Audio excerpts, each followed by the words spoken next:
आज की कहानी है बुरी आदत से छुटकारा। एक अमीर आदमी अपने बेटे की किसी बुरी आदत से बहुत परेशान था। वह जब भी बेटे से आदत छोड़ने को कहता तो एक ही जवाब मिलता, अभी मैं इतना छोटा हूँ, धीरे धीरे से आदत छोड़ दूंगा। पर यह कभी भी आदत छोड़ने का प्रयास नहीं करता। उन्हीं दिनों एक महात्मा गांव में पधारे हुए थे। जब आदमी को उनकी ख्याति के बारे में पता चला तो वह तुरंत उनके पास पहुंचा और अपनी समस्या बताने लगा। महात्मा जी ने उसकी बात सुनी और कहा, ठीक है, आप अपने बेटे को कल सुबह बगीचे में लेकर आइए, वहीं मैं आपको उपाय कर बताऊंगा।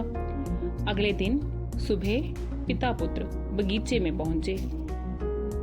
महात्मा जी बेटे से बोले, आइए हम दोनों बगीचे की सैर करते हैं। और वो धीरे धीरे आगे बढ़ने लगे। चलते चलते ही महात्मा जी अचानक रुके और बेटे से कहा, क्या तुम छोटे से पौधे को उखाड़ सकते हो? जी हाँ, इसमें कौन सी बड़ी बात है।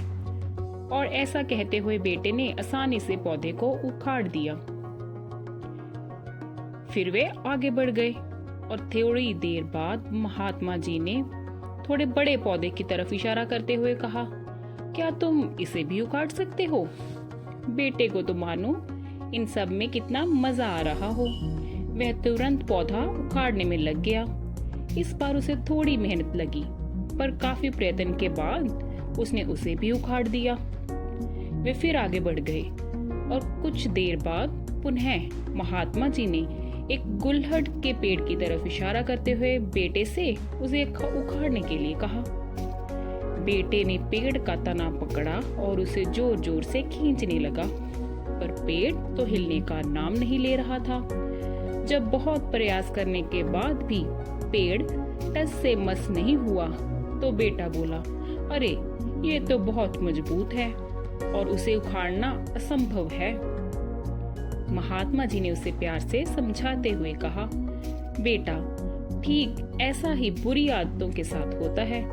जब वे नई नई होती हैं तो उन्हें छोड़ना आसान होता है, पर वे जैसे जैसे पुरानी होती जाती हैं उन्हें छोड़ना मुश्किल होता जाता है।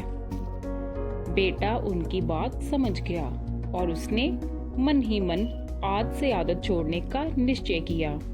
तो दोस्तों, आप भी जिस बुरी आदत का शिकार हैं तो उसे समय रहते छोड़ दें, क्योंकि जब आदत पुरानी हो जाती है तो उसे छोड़ना मुश्किल हो जाता है। तो आप भी पाइए अपनी बुरी आदत से छुटकारा।